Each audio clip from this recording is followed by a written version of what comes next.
ताजमहल ये सिर्फ एक खूबसूरत इमारत नहीं है। नहीं, ये तो एक पूरी कहानी है, प्यार की, बिछड़ने के गम की और ऐसी कारीगरी की जिसकी कोई मिसाल ही नहीं। तो चलिए आज इस कहानी को जरा करीब से जानते हैं।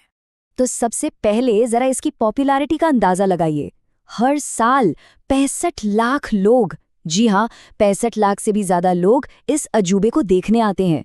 ये इसे भारत का सबसे ज्यादा देखा जाने वाला टूरिस्ट स्पॉट बनाता है। पर सोचिए, क्या ये लाखों लोग सिर्फ पत्थर और संगमरमर देखने आते हैं? नहीं, वो एक एहसास को, एक कहानी को महसूस करने आते हैं। और ये जो दुनिया भर में मशहूर इमारत है ना, इसकी जड़ें एक बहुत ही पर्सनल कहानी में हैं। बादशाह शाहजहां अपनी बेगम अर्जुमंद बानो को प्यार से बुलाते थे मुमताज महल, मतलब महल का सबसे अनमोल रत्न। और बस यहीं से हमारी कहानी का पहला हिस्सा शुरू होता है, वो बेपनाह मोहब्बत जिसने इस अजूबे को जन्म दिया। तो कहानी है शाहजहां और उनकी सबसे चहेती बेगम मुमताज महल की। लेकिन इनकी लव स्टोरी में एक बहुत दर्दनाक मोड़ आया। सिर्फ 38 साल की उम्र में अपने 14वें बच्चे को जन्म देते हुए मुमताज महल की मौत हो गई। कहते हैं इस गम में बादशाह पूरी तरह टूट गए थे और इसी गम में उन्होंने 1631 में एक हुक्म दिया, एक ऐसा मकबरा बनाने का जो उनकी मोहब्बत की तरह हमेशा जिंदा रहे। और फिर 22 साल लगे। 22 साल की जीतोड़ मेहनत के बाद 1653 में ताजमहल बनकर तैयार हुआ। तो ये तो थी मोहब्बत की दास्तान। अब जरा उस कमाल की वास्तुकला और इंजीनियरिंग की बात करते हैं जिसने इस ख्वाब को हकीकत बनाया। अच्छा, एक बात पर शायद किसी ने गौर नहीं किया होगा, ताजमहल की जो 4 मीनारें हैं वो एकदम सीधी नहीं हैं। हाँ, लेकिन सवाल ये है कि ऐसा क्यों है? इसके पीछे एक बहुत ही स्मार्ट वजह छिपी है। देखिए, इसके पीछे की इंजीनियरिंग कितनी शानदार है। इन मीनारों को जानबूझकर हल्का सा बाहर की तरफ झुकाया गया है और इसके 2 फायदे हैं। पहला तो ये कि इससे एक ऑप्टिकल इल्यूजन बनता है, मतलब दूर से देखने पर ये एकदम सीधी लगती हैं।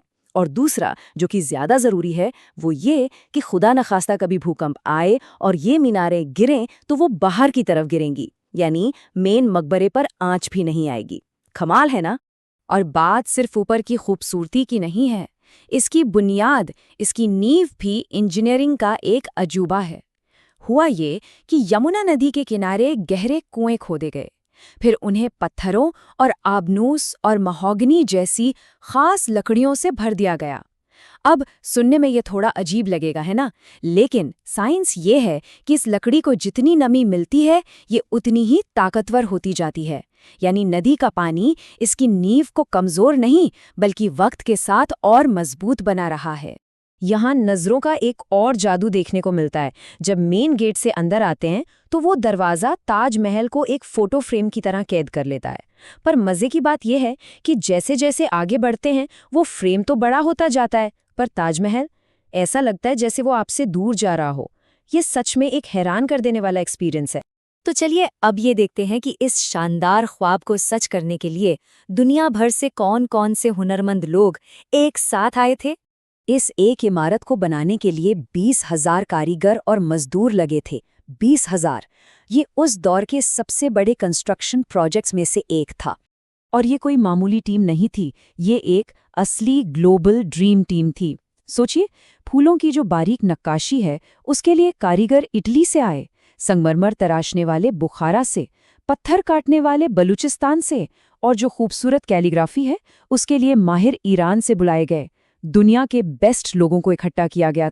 और सिर्फ कारीगरी नहीं, खजाना भी दुनिया भर से आया था। संगमरमर में जो 28 तरह के कीमती पत्थर जड़े हैं वो अलग अलग देशों से मंगवाए गए। लैपिस लजूली आया अफगानिस्तान से, फिरोजा तिब्बत से, नीलम श्रीलंका से और जेड चीन से। और ये सारा कीमती सामान आगरा तक कैसे पहुंचा?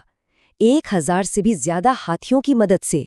और दीवारों पर जो खूबसूरत लिखावट दिखती है वो कुरान की आयतें हैं।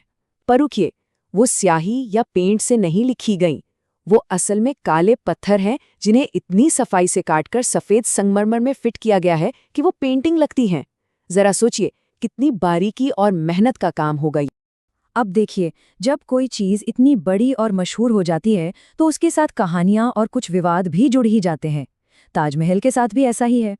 सबसे मशहूर कहानी तो सबने सुनी होगी, कि शाहजहां ने कारीगरों के हाथ कटवा दिए थे ताकि वो दोबारा ऐसी कोई इमारत न बना सके। लेकिन सच बताएं तो इस बात का कोई पक्का ऐतिहासिक सबूत नहीं मिलता। ज्यादातर हिस्टोरियंस ये मानते हैं कि उन कारीगरों को जिंदगी भर की पगार दी गई और उनसे एक कॉन्ट्रैक्ट साइन करवाया गया कि वो इस जैसा डिजाइन फिर कभी नहीं बनाएंगे। एक और बड़ी दिलचस्प कहानी है काले ताजमहल की। कहते हैं कि शाहजहां नदी के ठीक दूसरी तरफ अपने लिए हूबहू ऐसा ही एक काला ताजमहल बनवाना चाहते थे। जरा सोचकर देखिए, एक सफेद और एक काला ताजमहल, क्या नजारा होता। पर अफसोस ये ख्वाब पूरा हो पाता उससे पहले ही उनके बेटे औरंगजेब ने उन्हें कैद कर लिया। एक और विवाद है तेजो महालय थ्योरी का। 1989 में आई एक किताब में ये दावा किया गया कि ताजमहल असल में एक शिव मंदिर था। हालांकि जब ये मामला भारत के सुप्रीम कोर्ट तक पहुंचा तो कोर्ट ने इस पर जांच की अर्जी को खारिज कर दिया और जो आर्कियोलॉजिकल सर्वे ऑफ इंडिया यानी ASI है, उसका भी यही कहना है कि इस दावे के हक में कोई सबूत मौजूद नहीं। और आखिर में बात करते हैं ताजमहल के आज और आने वाले कल की, कि आज इसके सामने क्या-क्या चुनौतियां हैं। आज इस बेमिसाल धरोहर को कई खतरों का सामना करना पड़ रहा है। सबसे बड़ा खतरा है आगरा का एयर पोल्यूशन, जो इसके दूध जैसे सफेद संगमरमर को पीला कर रहा है। इसे बचाने के लिए इस पर मुल्तानी मिट्टी का लेप लगाकर साफ करना पड़ता है। फिर यमुना नदी में पानी का लेवल कम हो रहा है, जिससे इसकी लकड़ी की नींव के सूखने और कमजोर होने का खतरा है। और एक दुख की बात यह भी है कि इसका असली सोने का कलश और कई बेशकीमती पत्थर 19वीं सदी में अंग्रेजों ने लूट लिए थे। और एक हैरान करने वाली बात बताएं, मोहब्बत की इस निशानी को जंग के दौरान भी बचाया गया। वर्ल्ड वॉर 2 और 1965 और 71 की भारत-पाक जंग के वक्त ताजमहल को हवाई हमलों से बचाने के लिए पूरे के पूरे बांस के मचान से ढक दिया गया था, ताकि ये ऊपर से किसी को नजर ही ना आए।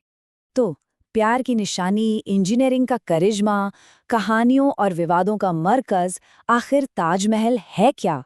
क्या ये सिर्फ गुजरे हुए वक्त की एक शानदार कलाकृति है, या फिर एक ऐसी नाजुक खूबसूरती जिसे आने वाली पीढ़ियों के लिए बचाना हमारी जिम्मेदारी है? ये सवाल सोचने पर मजबूर करता है।